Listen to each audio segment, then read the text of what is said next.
Grant, we have Frank. Franklin, okay, on Wednesday. But anyway, we've got me tonight. So luckily I don't have a whole lot to say tonight. What we're going to do is go through our campus master plan. Richard Berliner will walk us through that. And then we'll talk about historical resources, and I think Alexandra will walk us through that. And then our SQL compliance, we'll have Nicole, I believe, handling that for us. Then we'll have a time at the end of the CEQA section where if you have any comments, you can make them. We also have the comment cards that Kelsey has with her, the desk over there.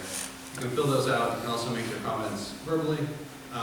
With your SQL comments, we won't really have a chance to respond, but they will be included in the response that is published. And then we'll have, I imagine, because it's not a very big group tonight, we'll have some extra time, and if you have questions about the project that aren't necessarily SQL related, we can certainly go through those. So I'm going to hand it over to Richard, and again, thank you all for being here. Thanks for coming tonight. I'm going to walk you through the master planning process we've been doing over the last several years. And we've been working with the campus and community members, getting input about the needs for the master plan, future development of the campus. And over that period of time, we developed a series of projects which would be developed over a number of years. So just to orient everybody, 16th Street, 17th Street, the main entry to the campus is right here. I think it was the big athletic fields on Ocean. On the south end of the campus, north is pulling north to the left. And our work really focused on the built-up portion of the campus, which is Pearl and to the middle of the site, approximately through here. Within that built-up portion of the campus, it's what we call the historic district boundary, and Alexandra will speak about that in more detail. But that's represented by the blue line here, going around here, and the orange and beige striped buildings are all part of that historic district, with the exception of Building R, which is a more recent building. So all of those have gotten special attention in terms of their historic value and recognizing their importance to the campus. But a few of the goals that we've been shooting for, working with the district's ed spec, for future development of the program, curriculums for the campus, identifying new opportunities for classrooms that support project-based learning, opportunities for outdoor learning, which is an important part of the ed spec, and bringing all of the buildings up to the design requirements that are spelled out in the ed spec. We're only proposing one new building on the campus, and the rest of the work is all renovations of existing buildings. So a few things that we're trying to accomplish, which really are directly related to buildings. This is the entry to the campus. Trying to make wayfinding through much more clear. It's a little confusing getting through the campus, so there's some axes that we're reinforcing, going east-west and north-south, and really building on the things that are very beautiful about this campus, primarily the outdoor spaces and the way they're defined into a whole series of courtyards that are defined out of buildings. So you'll see a lot of these projects are really outdoor learning spaces, courtyard renovations that are part of building renovations. So I'm going to walk you through the series of projects that we developed that are all part of the master plan. So this is focusing on the library renovation, which it's the first project which we're actually about to finish permitting with DSA, and it's essentially an interior renovation. The library is part of the historic district. We're making some minor changes to the outside of the building, and we're renovating the interior of the building completely. Then adding a small courtyard. So this is a view, actually, of what's now the back of the building. Is this courtyard that's basically down at the level of the roadway here. We're raising up the courtyard to the level of the library and creating this 550 square foot outdoor courtyard. So you have the ability to open this big door, connect the inside and the outside, and actually have some outdoor learning that's directly adjacent to the indoor spaces. The plan, this is the main entry to the library now. The light blue is the primary area with the stacks and reading areas. This is all being renovated. We're providing two what we call huddle rooms, like these glass enclosed rooms that if you don't want to be in the big open library space, we need some quiet. We concentrate these two spaces in the back. This is a new opening we're putting in the wall here that opens the new courtyard we just looked at. And then reorienting the library to really emphasize when people walk in the front door that they move through the courtyard all the way through to the back rather than kind of getting lost back here. So you have lines of sight go all the way through and just easy circulation. The seating is a combination of soft seating, couches, traditional reading tables, lots of different ways to sit and study in the library, just a variety of different types of seating and spaces to be in. And we're in a new conference room that opens up to the new courtyard here, renovating the kitchen, and then the librarian's office, and then a workroom are all being renovated. And this is a view of what you see when you walk in the front door. This is the librarian's the check-in desk. This is, you're catching a little bit of the view out to the deck through here, and then this is the main portion of the library. It's basically where you buy books, and then movable furniture, so you can rearrange the space for all kinds of different uses. And then there's also a lot of soft seating, so a little bit different than what you see in a traditional library where it's all part of wooden chairs. There's a lot of soft seating, places to, you just lay down. Once you're from middle schools, they want to lay down during the day, so they don't with that. But I think it's really conducive to kids wanting to be in the library and use it. And this is another rendering up on the level of the courtyard looking back into the library.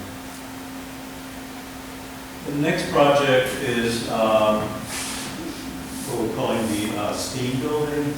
And this is the only new building we're proposing, brand new building, which removes building L, which is outside of the historic district. It is not a historic building. Built in the 50s, and it's really one of the less desirable buildings on the campus. It has 4 labs in it. They are not in great shape, and it's in a really important spot of the campus. This is the main quad of the campus. This is the main circulation. So this project removes this building entirely, and it replaces with a new building called the STEAM Lab. And this is a footprint of the STEAM Lab, and it's composed of a 2-story building, a bar here, and then a square block here with open outdoor circulation, a big stage that's overlooking the main quad, and then really what's an outdoor garden, outdoor classroom that faces onto the main quad, so that'll be a place to grow vegetables, have outdoor classes, there'll be sinks and work benches there.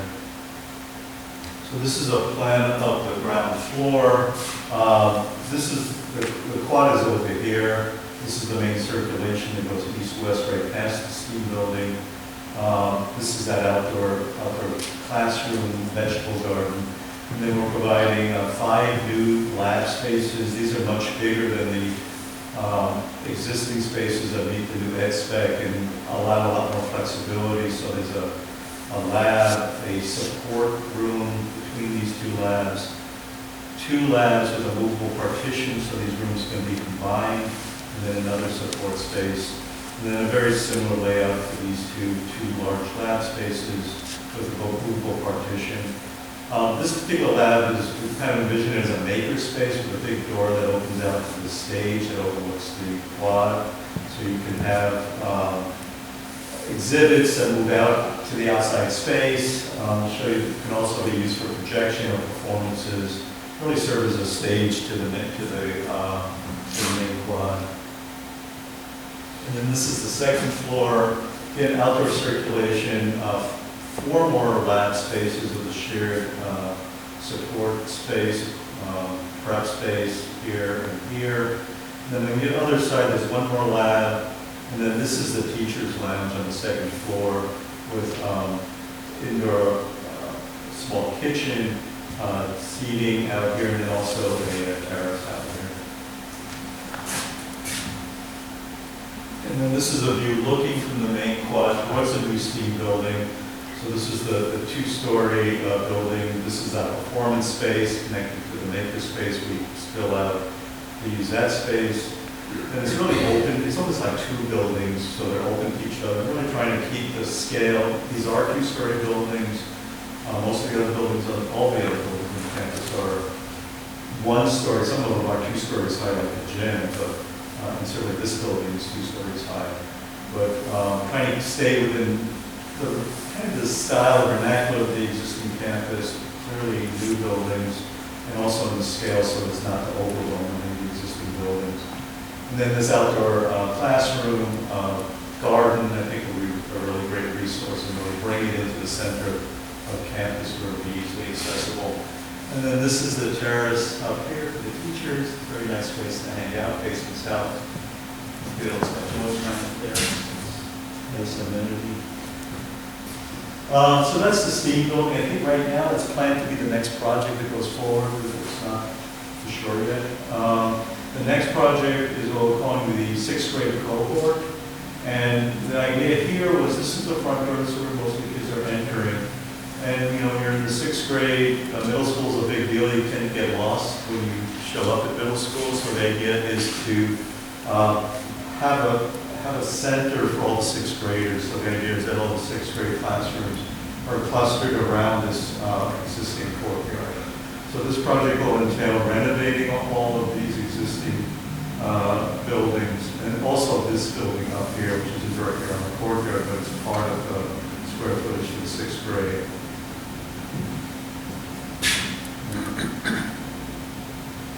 So this is a plan blown up of it. This is at the courtyard space. The entry to the school is over here. So we're going to be renovating all these classrooms that are in the light blue, introducing teacher workspaces and teacher offices between them, introducing movable partitions so these classrooms can be joined together for team teaching. And then the big thing is that all these classrooms will now open up to the outside. Currently there's a terrace here and it slopes down pretty severely down here. So we're going to raise the grade throughout here so you can have direct access to the outside coming out of all these classrooms. Another project which we're not really going to talk about, which is actually under construction, is this long linear courtyard, which currently is all paved with concrete, but it's going to have some really nice trees and landscaping seating when it's finished. This is a detail of developing that central courtyard. And what we're really introducing is a boardwalk around it to raise it up and make it usable for study, for classes, for individual students. And this is a view when you walk in the main campus center, you look to the left. So this is all existing, this arcade here. These are all existing buildings here. But what happens now, this is that existing concrete, and right now it's just a lawn that slopes down about 3 feet below the level. So we're building this all up so this all becomes usable space for these classrooms to have these big doors that will open up and have access to the outdoors. So we'll either do classes or a landscape, or trees, shade, so it's a variety of different uses that can happen in the space that's unused at all right now. The next project is a pretty small one. It's called the 8th grade courtyard. It's this existing courtyard right here that has some very large trees. We're preserving all the trees, but we're redoing all the landscape and paving, doing new perimeter paving, new walkways all the way around the perimeter, introducing a boardwalk element here. And again, making it a usable space to activate it for teaching opportunities. And again, it's really just an outdoor improvement to the hardscape and landscape. The next project is the central quad redesign. So there is this very large existing quad. It's asphalt right now with planters. And there's some very large trees which we're preserving. The idea is to redo the asphalt with either a cool coating or a new paving altogether. Redo all the planters to introduce seating and just reinforce the shade that exists here already and make the overall space more usable. So this is a plan of that showing the trees, the new planters that we're introducing. We have John Adams Middle School graphics on the ground. I don't know if that really happened, it was just an idea. But really trying to upgrade, which is already a very important space, but just making it more useful for the school. And this is a view looking at that, the new surfacing, the new planters, the new landscape, and then you have a view back towards the steam building from back here. The next project is the cafeteria renovation. So it's the existing cafeteria building here, and then we're proposing adding a large deck with a solar canopy over it to provide seating, outdoor seating that overlooks the quad and is also accessible from the athletic fields.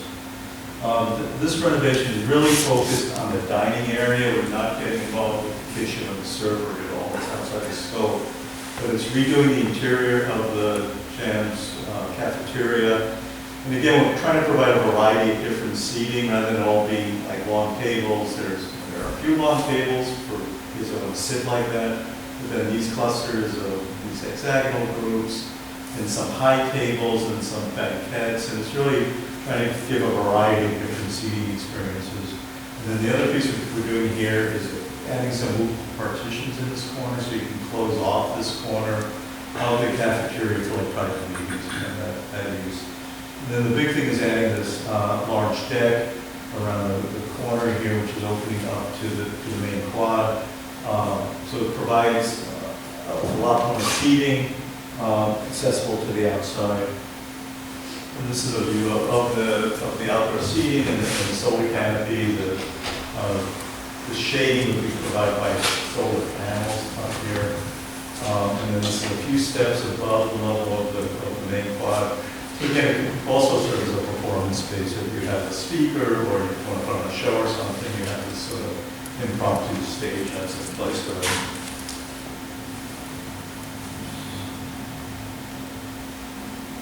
And that is pretty much all the projects. So, you know, we looked at the 6th grade cohort, the STEAM building, the cafeteria, the library, and the 8th grade courtyard project.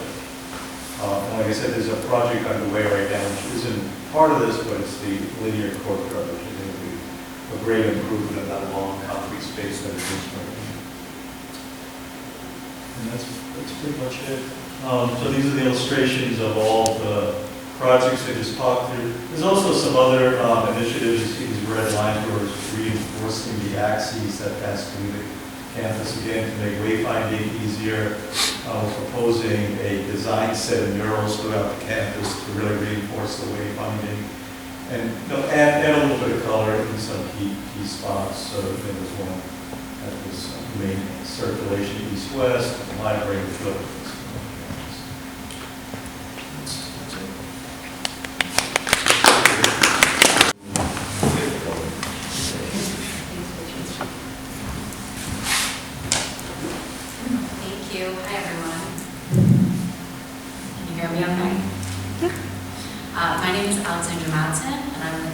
Resources group. So I'm going to go through the historic districts that Richard mentioned. So the presentation will look at development history. So if you've been at one of these earlier meetings, it might be a little bit repetitive, but we'll also go over the eligibility and the period of significance for the historic district, as well as the project and technical analysis. So just a select chronology. The first John Adams School was actually built in 1922, but it was demolished in 1933 after sustaining some really terrible damage from the Long Beach earthquake. Prior to that time, a lot of schools were masonry, and a lot of them were demolished. In the mid-1930s, the Santa Monica School District hired Marsh, Smith, and Powell, who were really notable local architects at the time, to design a new campus at a new location. So they designed this location, including a number of buildings using the Santa Monica plan, which was a plan that they entirely designed, which was really all about indoor-outdoor learning, as well as modern low buildings, and building really for the period using wood construction rather than masonry. In 1938, we had Edward Gray Taylor and Alice Wing Taylor, who came in and built a few other additional buildings with PW In 48, we had 2 additional buildings and then a few more expansions in the 1950s. So we have pretty much a historic core from the 1930s as well as some additional later ones.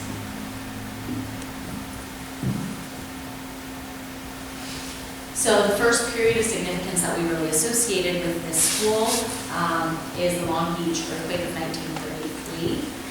So prior to that time, most buildings were really built masonry, heavily damaged after the earthquake.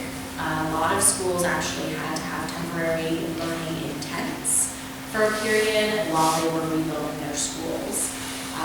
California then passed the Field Act in 1934, which provided guidelines for building standards for size and stability.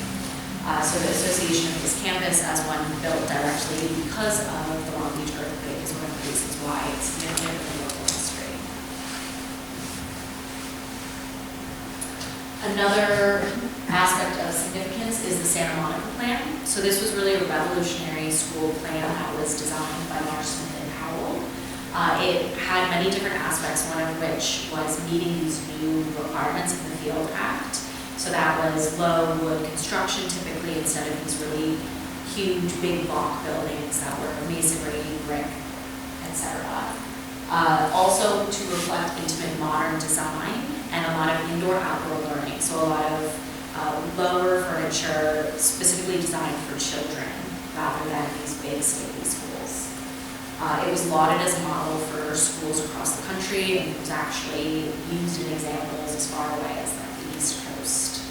So people really studied this as a unique and really important revolution in school design period. The third area of significance that we've identified with John Adams School is PWA development. So that was PWA, a federal program to alleviate unemployment during the Great Depression. And this was part of the 1938 additions under Taylor and Taylor. So Santa Monica School District actually received $1.5 million to put through federal funds programs, and they included the expansion of John Adams.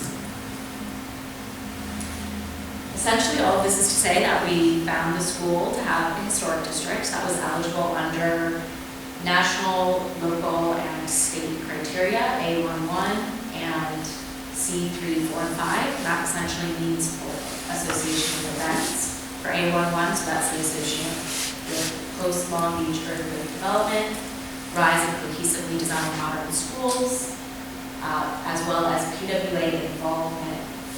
And then we also have eligibility under architecture because of the association with the PWA modern style, which is what the design most of these buildings are completed in, and their association with master architects Marston and Howell. So this is a list of the contributing buildings as well as the contributing site features and additional features. So I'll go through and show you. So this is the location of them, so we can see the buildings mostly in these courtyard arrangements with these lineal axes. We also included building C. It was originally designed in 1938. It had a little bit of a later construction period, 1948, but it still fell within that period of significance for its 38 design. So these are the buildings as they were completed on our site visit. We have building C, which is that museum, we have north and south, building P, Q, S, TUV, and then we also have the 4 courtyards. I will also just mention that the courtyards, what we found to be significant about them wasn't necessarily like the hardscaping or the lawn, things that are a bit more ephemeral, but rather the spatial arrangement and the relationship between the buildings. And then some other features still remnant from that early design period, including the John Adams Middle School original sign, the boys sign, and the PWA placard. So Richard has just done a very thorough job about discussing the different phases of the project, but I'm going to specifically look at them in the lens of historic preservation and looking at this historic district. So CEQA thresholds, as well as the Secretary contemporary interior rehabilitation standards are really what we used. And so the latter are national guidelines from the National Park Service, really what we consider when we're looking at historical resources and their association with new construction or alterations. So just saw this. So we look at potential impacts from demolition. The only building that will be demolished is, as Richard said, Building L, which is located outside of the historic district and is from that later period of development. So it's kind of on the back side. Even though it's the central region of campus, this historic district really looks kind of inward. And so this is kind of the back side of that building. And so it will be right there, and it's located outside of the historic district. We also look at potential impacts from new construction. So this is really only limited to the new steam building, which is 2 stories. So we look at the design of it, its location, how it interacts with those buildings that are contributing to the historic district. It's located outside of the historic district, and it's also differentiated from but compatible with the existing buildings. So when we say that, we mean it's clearly distinguishable as a new building, but a lot of its design features are specifically complementary to the historic building. So we have that simple and low massing, the horizontal emphasis, the flat roof, and the use of contemporary materials. It's also only 2 stories, so it's limited in height and won't be dwarfing those other buildings. We also look at rehabilitation, so this is changes made to the contributors to the historic district. So we looked at the buildings that will be renovated as part of that 6th grade, as well as the library projects. So that will include the removal of some original windows and doors, and the installation of door-style wall panels for outdoor classroom spaces. So we went through and discussed with Richard and looked at some different options to make sure that they're as compatible as possible. Also, a majority of the windows and doors will be retained. We call those character-defining features because they really speak to the essential character of the building and how it looked at the time of its completion. So we'll be retaining most of those, but also ensuring that this space is utilizable for contemporary needs and requirements by having that flow of indoor-outdoor space, which really does lead back to the original design tenets of Marsh Smith and Howell's plan. The removal of hardscaping from courtyards is another thing that we looked at, but as we mentioned before, it was really the spatial relationship of the buildings and the way that they interact, rather than the hardscaping room, the exact lawn that's on those spaces. So I won't read this whole thing. As soon as I put it on the slide, I was like, that is too much text. But essentially, we found that the proposed project would not result in a substantial adverse change to the significance of the historical resource, in this case, the historic district, looking at all of the potential impacts. So, and would not have a significant effect on the environment as defined by SIPA. So now I will wrap up and I will hand it over to Nicole, right? From SIPA Specialist.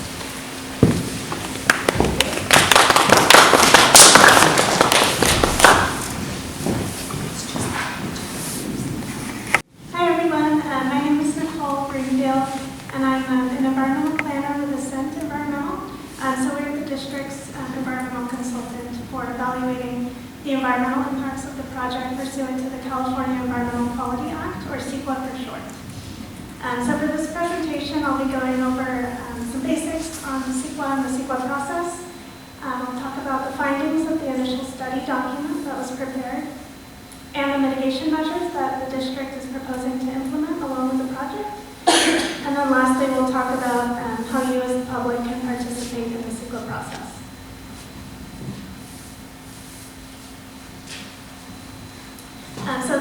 CEQA is a law that requires public agencies to consider the environmental effects of their actions. Some of the main objectives of CEQA are to get the public's input on the process, to disclose environmental impacts to the public and decision makers, and also for agencies to identify ways in which they can avoid or lessen the environmental impacts of their projects.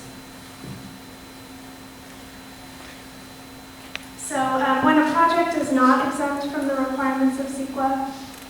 An agency will prepare an initial study to document the environmental impacts of their actions. When a project would result in no adverse effects on the environment, then the agency can adopt a negative declaration. If a project would result in potentially significant effects, but those effects could be reduced to less than significant levels with implementation of mitigation measures, then the agency can adopt a mitigated negative declaration. And these documents, the ND and the MND, they're circulated for public review, and the agency must consider all public comments before they can adopt the ND or the MND. And along with an MMD, a mitigation monitoring and reporting program, or an MMRP for short, is prepared, and it's kind of like a tracking and enforcement mechanism to ensure that an agency follows through with the commitments. So to give an overview of the CEQA process to date, the district, with the help of Ascent, prepared the initial study document in the summer of this year, and the notice of intent is a document that signifies the start of the public review process, and that was released on November 14th. Did you have a question? Yes, I just want to make sure that this information that you're providing right now is available somewhere. Because I've poured over a lot of this, but I've not seen what you just discussed. Okay, yeah. I mean, the whole initial study, I'll provide a link at the end of the presentation, but there's a QR code and a link, and the whole document will be available with a summary of everything I'm discussing today. And is that's what we only have the 30 days in which to review, and that's it? Because I know, right, we're up to almost the end of the 30-day review process. It's next Thursday, I think you're right. Thank No, you. it's this Thursday. It's this Thursday, and I know because it's the holidays, and a lot of people have just missed it.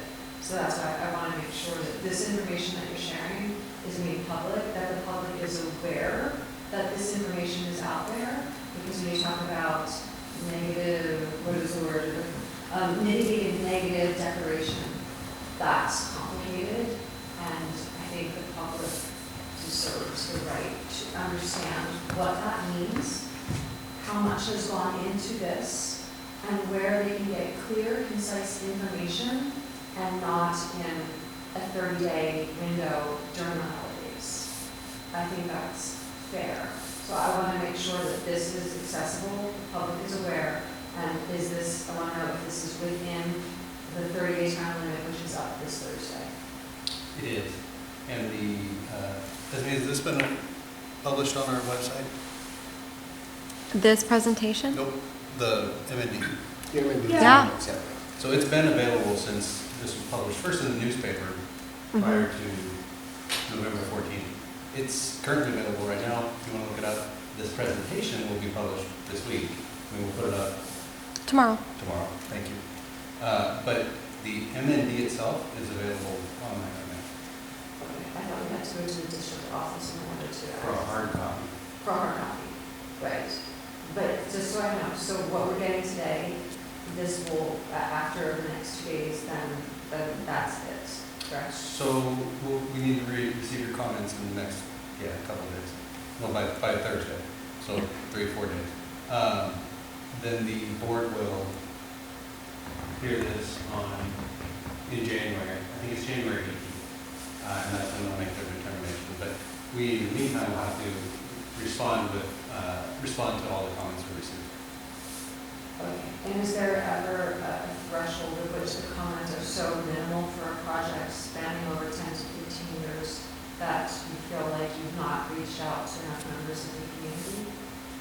Not sure I understand the question, but there are requirements that we have to meet to do that outreach, and publishing it in the newspaper, I think that was before November 14th, and I don't know the date on that. I mean, I don't know But which newspaper that SMTP. Okay. I mean, the local newspaper. And then the second part of your question was the number of comments that we received. Right. There are a lot of times we go through this process, and for big projects, Sam Ohio is an example. We got no comments from the public. And that was after a lot of outreach that just didn't result in anybody providing comments. So it isn't uncommon to not receive comments or not receive very many. But certainly if we have them, we'd like to receive them, and our response, the district's response, will be published as well. Okay, okay, thank you. But this information will be posted? Yeah. Yeah, we'll get it posted tomorrow morning. Okay, great, thank you, thank you. No problem. Okay, so yeah, the notice of intent was issued on November 14th, and that's kind of that document that signified the start of the public review period and notified public agencies and, various members of the public, including members or people that live within a certain radius of the campus and as well as the campus community. So that's when people were notified that this document was released. So the public review period is going to close on December 14th, and this meeting is being held as both an informational meeting and a meeting to accept comments from the public. So in the late December to January timeframe, the final initial study and mitigated negative declaration will be prepared along with the MMRP, and that will consider all of the public comments that were received on the draft initial study. And then in January 2023, the District Board of Education will hold the hearing and decide whether or not to adopt the project.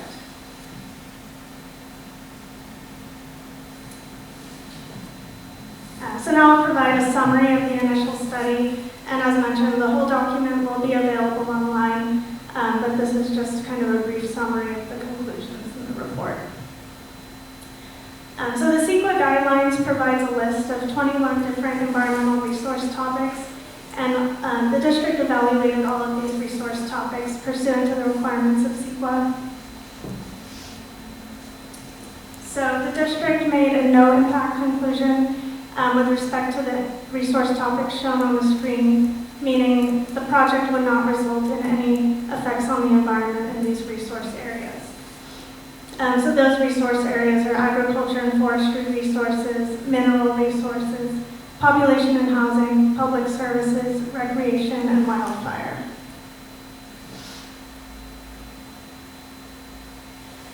And the district made a less than significant impact conclusion with respect to these resource topics shown on the screen, meaning that the project would not result in any, or it would result in, minor effects to the environment, but none would be substantial.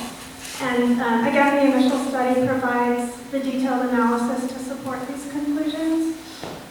So I'm really going to focus the presentation on resource topics where impacts were identified and mitigation measures are going to be required. So the district made a less than significant with mitigation incorporated conclusion with respect to these resource topics, meaning that the project could result in substantial adverse effects, but all of these effects can be reduced to less than significant levels with implementation of mitigation measures. And so I'll go through each one of these individually, and I'll discuss each of the mitigation measures proposed.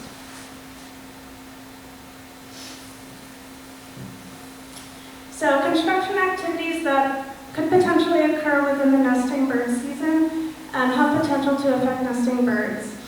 And so the district will be retaining a qualified biologist to do pre-construction nesting bird surveys. If a nest is detected in construction areas, then the qualified biologist will have the authority to establish buffers around those nests and then prohibit construction activities in those areas until the nesting birds are no longer dependent on the nests.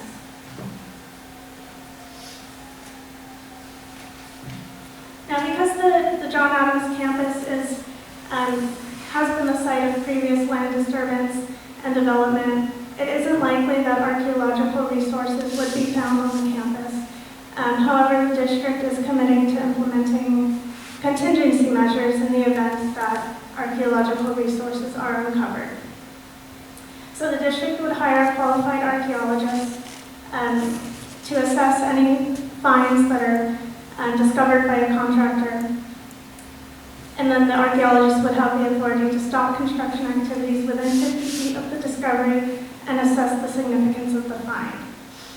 The archaeologist would then be able to recommend the proper treatment and disposition of those resources, and if the resource is Native American in origin, the appropriate Native American tribe would be contacted, and all of the findings would be summarized in a report.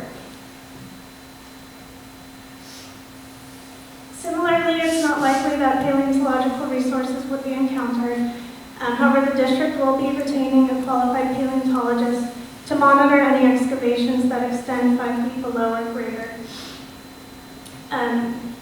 Similarly, the paleontologist would have the authority to stop construction activities within a 50-foot radius of a find and recommend the appropriate treatment and disposition of any resources and summarize those findings in a report.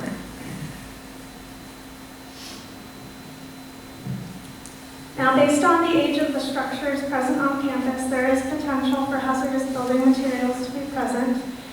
These building materials may include asbestos, lead-based paint, polychlorinated biphenyls, as well as organochlorine pesticides, which are used in termite treatments.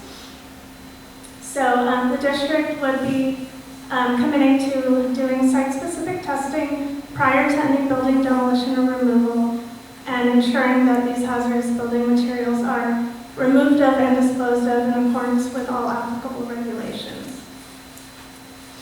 The district would also do follow-up inspections after these initial reports to ensure that all hazardous materials are removed to acceptable levels.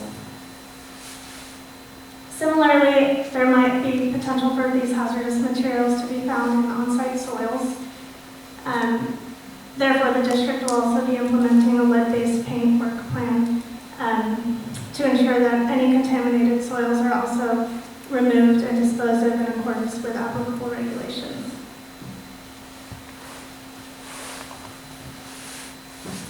So construction activities such as the operation of equipment has potential to result in temporary increases in noise levels.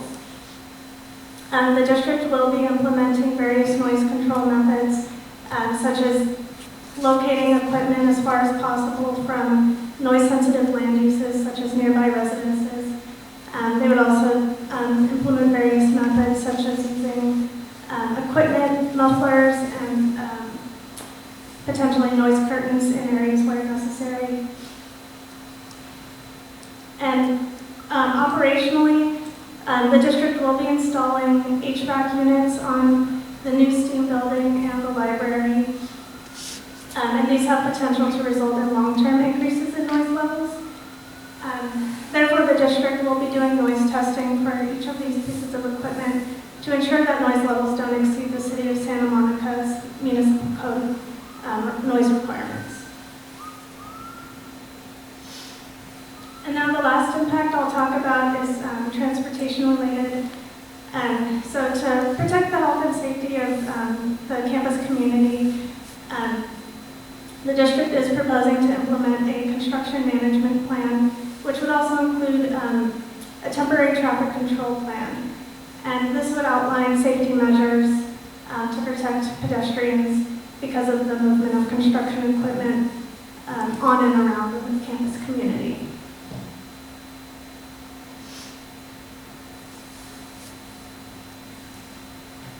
So here's the link to the documents. You can either use the QR code or the link, and it has the full text of the initial study as well as all supporting documents that were used to prepare the initial study.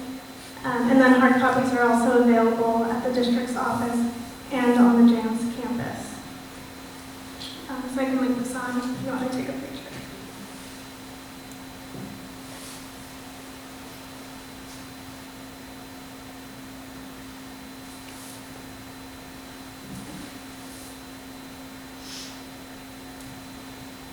So yeah, the district is soliciting public input, specifically on the environmental issues addressed in the initial study. If you do have comments, you can submit them at the meeting today. There are comment cards provided when you walked in, and also you can ask your questions after this presentation. And then you can also mail or email comment cards to Carrie Upton, and and his contact information is there if you want to take a picture. But as a reminder, the comment period does end on December 14th, and all comments before 5 p.m. will be accepted.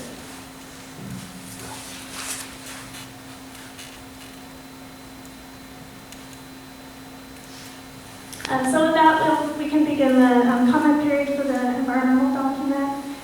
So I don't think we need a limit to 3 minutes, but we can, if anyone wishes to provide comments on the environmental analysis, you can state your name and identify the environmental issue areas that you have concerns or comments about.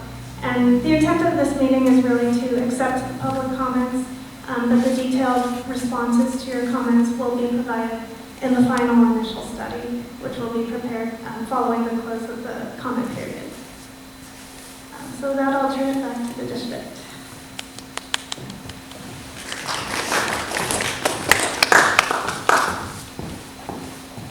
Thank you.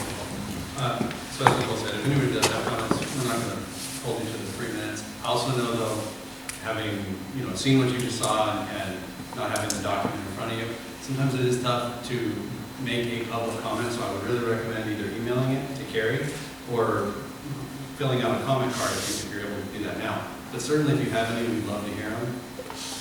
And if this goes like it did at Rogers last week, nobody's going to have any to provide tonight. But we would be happy to answer any questions you have about the project or about the master plan or the upcoming projects. We've certainly got people here who could answer those. So start out with public comments, and if anybody wants to make one, we'll take it now. If not, we can move right into any questions that you have.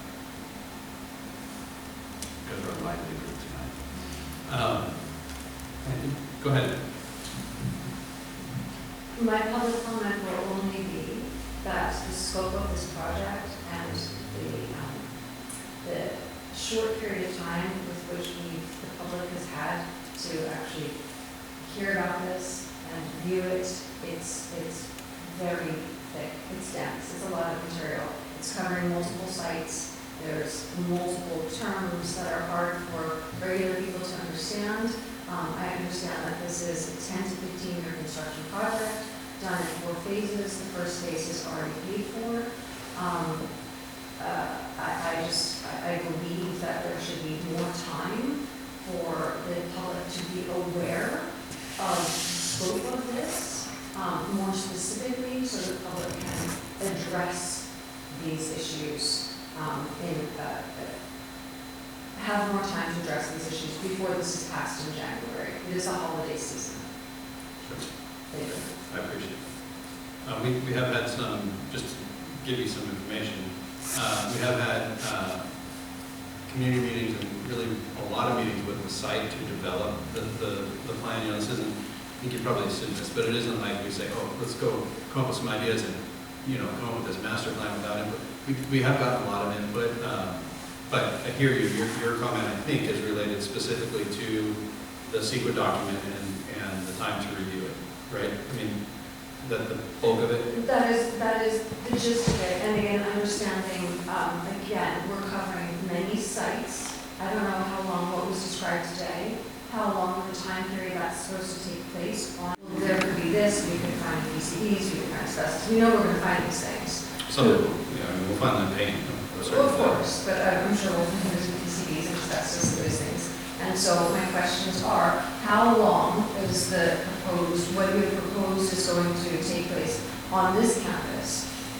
How long of a period are we talking about for this campus? Richard, do you have that specifically?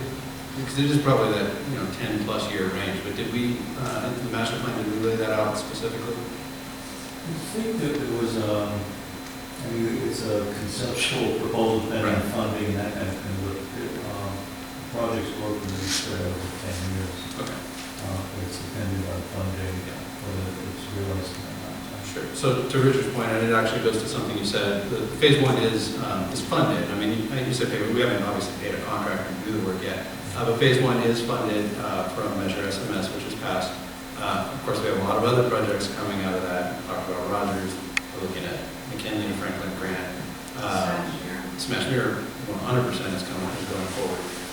So The future projects largely depend on funding. We have a concept here, and in order to do a lot of these projects in the future, the district will need to pass additional funds or come up with some additional funding, but it's very likely to be general obligation funds.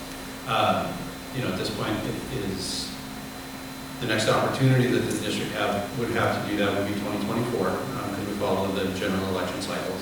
I think it does seem likely that the district will go in 2024 to fund certain projects. Now, those haven't yet been identified. It is potentially going to be, a phase 2 project here, but we've got a lot of other campuses that have those needs as well. So none of that is set in stone, but you've assumed it correctly, and I think Richard kind of verified that. We're looking at 10-ish years to get through this master plan. Right, so essentially we could be looking at 10 years of construction that will be taking place on this lot campus, as well as Bill Rogers across the street. Yes, yes, not straight through consistently, everything under construction for 10 years, but yes, over time, that's right. Okay. So I've got a question. Somebody brought up noise and the impact, but nobody really brought up the impact on the kids who are supposed to be learning in this environment. Sure. And let's just put aside all the hazardous materials and all that kind of stuff, but kids learning in an environment where they're talking about construction for that significant amount of time, that is a big impact. It's huge. It is, and we do what we can to reduce that impact. Look, all I do is build schools. I manage school construction programs. This is the biggest factor that we face when we're trying to plan our work, because you don't want jackhammering right next door to a classroom when kids are in there trying to read, trying to learn. It makes learning impossible. So some of the things that we do to try to minimize that is focus on the times when students aren't around to do the most disruptive work. And I'm going to use Sam Ohio for a couple of examples tonight, because we've been doing a bunch of work there. When it's possible, and I can do Malibu High too, because we effectively did the same thing. When it's possible, we do things like demolition during summers. And sometimes that means our project doesn't start when we're ready. It starts when we're able to, because it's the least impactful plan to go forward and minimize the impact to students. So if we can do demolition, abatement we like to do over summer if we can as well. Now, when we're doing abatement, we're within a contained area, there's negative air pressure, filters everywhere, but still, we like to do it when there aren't students around. So we try to do that as much as we can. There are times when the schedule of a project doesn't allow for that, and so we'll end up having some noisy work on site, or one of the things that we found that is often very disruptive is, but not particularly noisy, is compacting soils, right? So they use these big vibratory drum rollers, and it's a hum. You can hear it. But you can certainly talk over it, but it also, everything shakes. That is a disruptive thing. Again, that's something that when we can, try to avoid doing that when students are around. Sometimes we get to, we know we're going to have to do some work during the school year, and we'll work with the principal to say, we want to make sure we're doing it not in midterms or not during finals. And with Malibu High School, I think a couple of years ago, we because of the location and because of the type of work that was happening during finals week, we stopped all of the noisy work so that they could continue and get through their finals. And it might not have been finals, as I say that, it might have been the state testing that they do. But my point is, whichever it was, we work with the principal and the site leaders to make sure we minimize that impact. But I would never tell you that we're not going to have any impact, because construction is impactful. The other impactful part about construction, though, is what we're building. This is an example of what we're building will serve generations of students going forward, and they're going to have a much better experience than they would if we didn't do it. So there's, it's a trade-off, but we don't ever ignore students that are currently there learning and need to have a conducive environment. So we try to minimize that, but it's never perfect, of course. And then when you say you try to do some of it during the summer to avoid, but there are many programs that are run during the summer.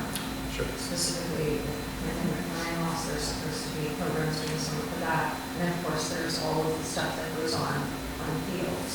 So we work really closely with the city and with our facilities use department to make sure that the work we're doing isn't being done where they have either summer school. Now, I'm not real familiar with the learning loss makeup. Like, I don't know what the plan is for that, but I will tell you that we have summer school every year.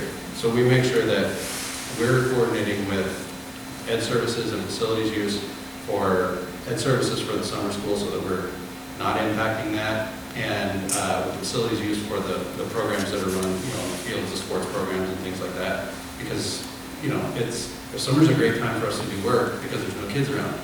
But if we're going to a campus where there's kids around, all of a sudden that was pointless. So we plan that throughout the year to make sure that, we're kind of working with each other and either planning our projects where they won't be, where kids won't be, or working with the other departments in the district to plan on having kids where we won't be. Rogers is a place that we've had to kind of tweak that a lot, and sometimes it's, we'll have construction on the site, but it's not really impactful to the field, it's still accessible, and so we'll end up putting in additional fencing to keep construction away from kids, and vice versa, obviously. And everything you're doing, I mean, I've looked at, there's a 200 and some page thing of all of the drawings and everything, so this is all based on the PBL model, is that correct? So you're having hubs, so you're opening doors, so you can... Sure, so it's based on our educational specifications, which certainly project-based learning ties into that.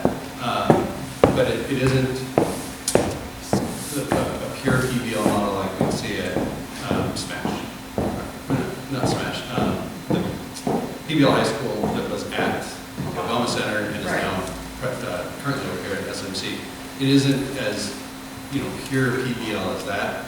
It's a weird way for me to have said that, but yes, I would say that our ed specs do trend more towards project-based learning rather than kids sitting in rows receiving a lecture. And do you mind if I ask, just this will be my last one, when did you start this? Because clearly this has been a long time in the making, and I'm coming in at the very end trying to figure out when it started, but clearly this was a long term. So the educational specification development started, I think, I'm going to be within a year or so here, but I want to say it was in 2017.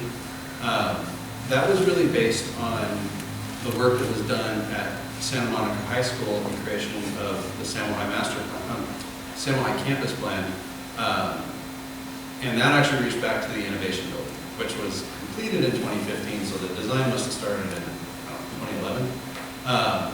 But there was a sequence of things where, we started, and I'm saying I wasn't actually with the district at the time when this started, but, the district has been focusing on kind of changing the way, I don't want to say the way we teach, but really recognizing that the way kids learn is different than the way we have been teaching. And so we started looking at, larger classroom sizes and spaces so that we can have breakout, small group work, and modular furniture so that it can be moved around instead of, kids sitting in the desk like we did where it was fixed to the chair, and I think the education community has recognized we need to advance from that in order to be able to connect with kids better today. And then, of course, there's the technology side of it, which, our classrooms now have a lot more technology, of course, than they did in the past. But the innovation building was kind of the first where the district started with that. Then the district put together the Samuel High Campus Plan, which was kind of a ed spec light. Then we hired a firm to come in and create the actual educational specifications. Now they work a lot with, of course, the Ed Services Department as well as with the sites, the principals and administrators, and with our department, of course. And then we've used that ed spec, we've given that to our architects as we've hired them to create these master plans, and I think they've taken the concepts there to the next level. So does that answer your question? That's available online as well. Well, the ed specs, of course, you can get them from the FIQ website, which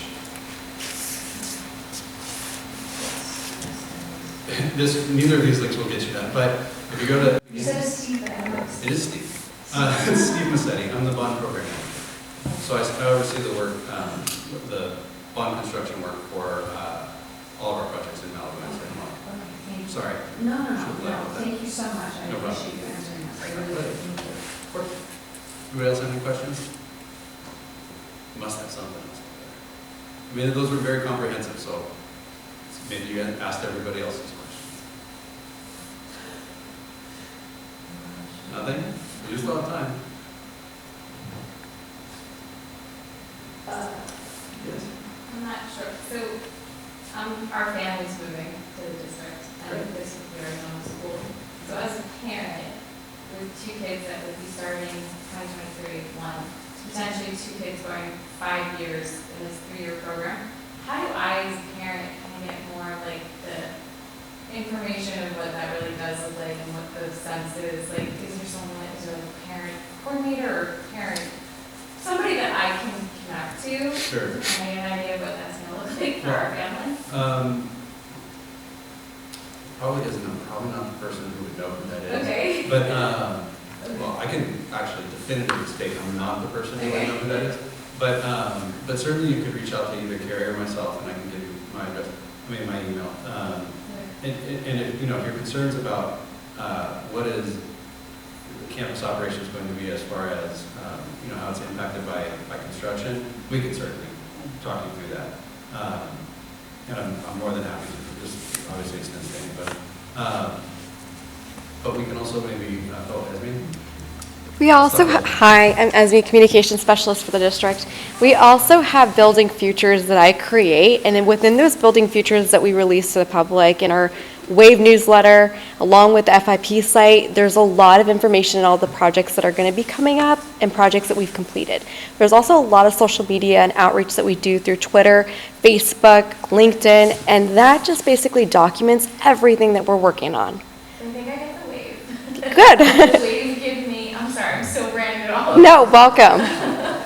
With the wave kind of directs me to all of those. Absolutely. We have a FIP section within the Right. WAVE, and that gives like press releases that have great information, along with building futures that we will hyperlink in there often, and you just click on it, and I'll send you exactly where you need to go to see pictures of renderings, pictures that I've taken of the actual sites that are in progress of being ripped out or constructed.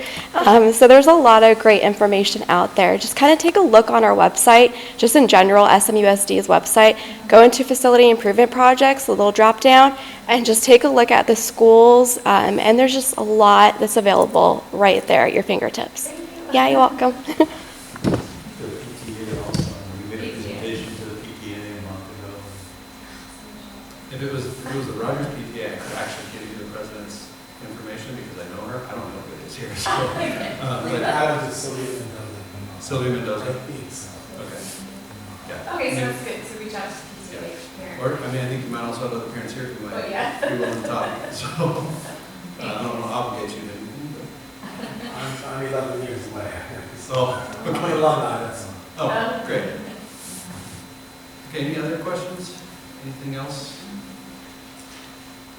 All right, oh, go ahead. You got me with I'm that, so never thank gonna you. get a chance to, I'm never gonna go first again, I'm so sorry. So there was something that was brought up about the HVAC units, that we know that those can be noisy, as well. Just out of curiosity, isn't that something that should be tested before you purchase them and stick them out there? I mean, they come with sound ratings, so it's pretty well known that they're going to be within the municipal code requirements. The issue sometimes is, you know, we've had this happen before where, I'm gonna go back to San Ohio. We had air conditioning units on the roof of the Innovation Building, and the way they were oriented, and more specifically, the way the apartment across the street was oriented, that poor guy heard that thing running all the time. And it wasn't particularly loud, and he was the only one bothered by it because it was, again, the way it was oriented, he was kind of the only one who could hear it. So I think we ended up putting, you know, screening, sound attenuating screening, just in one spot, took care of the problem. And honestly, that's one where the units were operating properly, they weren't louder than they should have been. He just had the unfortunate luck of being located or living in the wrong spot, and he heard that. So there are times where even if it is compliant, you still get something that's like an oddball like that. But yeah, when we sure, Richard, you've got your mechanical engineer specifies this. They're specifying equipment that's within the standards. There's the green building code that specifies how loud the units can be. So there's very specific criteria. Okay. And then it did say, we talked about the birds, archaeological finds, paleontologists, but then we talked about asbestos-based paint, PCBs, pesticides. Someone at the district will be responsible for monitoring this, and also for monitoring those materials that are found in the soils during the construction phase. How do we access who that person is? Well, it's a consultant. So we hire a professional that handles hazardous materials, and they go out and do the testing, and they write up a work plan that the contractor has to follow. They monitor and make sure that the contractor is following that work plan. When it's things like asbestos and they need to be hauled off to a certain area, PCBs, the same thing, they receive and I guess review the manifest from the contractor. Is what we don't want, what we as a society don't want, is for the contractor to go, yeah, I got rid of them, and they're in the dump, right? So that's handled pretty carefully. So they have to do a manifest talking about how many pounds or cubic feet or whatever they have removed, and then where it's being shipped. And there's, on the other side, we get confirmation that it's delivered. And those are usually specific sites that are located near population centers, frankly. So they monitor all that. Then they come through, and the kind of, I don't want to say the more important, but for us the very critical part is they come through and they test to make sure we're doing clearance testing, right? So if it's an asbestos issue, then they'll do air testing as well as, obviously making sure that the physical material has been removed. PCBs is the same thing. They do air and white testing to make sure that we've removed everything. Once we're clear on that, then we can move forward with the renovation, or in the case of a demolition, then we can tear down the rest of the building, and that waste is handled just as standard construction debris. But it's we haven't yet hired the consultant who would do that. We do that on a project-by-project basis, but we hire hazardous material specialists that do that for every project that we have that involves it. Okay, the one building that's going to be, there is one that's going to be torn down, right, the science I area? think it was L. Yes, L. So do we have any idea of when that's going to happen? Is that one of the sooner parts of this I project? think we were looking at that as phase 2, right? Yeah, phase 2 was dependent on funding and future bond. Right. So it would happen after a future bond, and again, if it was in the next bond in 2024, then presumably it happened around 2025. But at this point, it's speculation. I mean, that's the plan is very tentative going forward beyond what we have right in front of us. Timing-wise, I mean, we know what's in it, but as far as when it'll happen, we know what's happening first, and then we're not sure when the second part's happening. Okay. Well, thank you all very much for coming tonight. We appreciate your time. Thank you.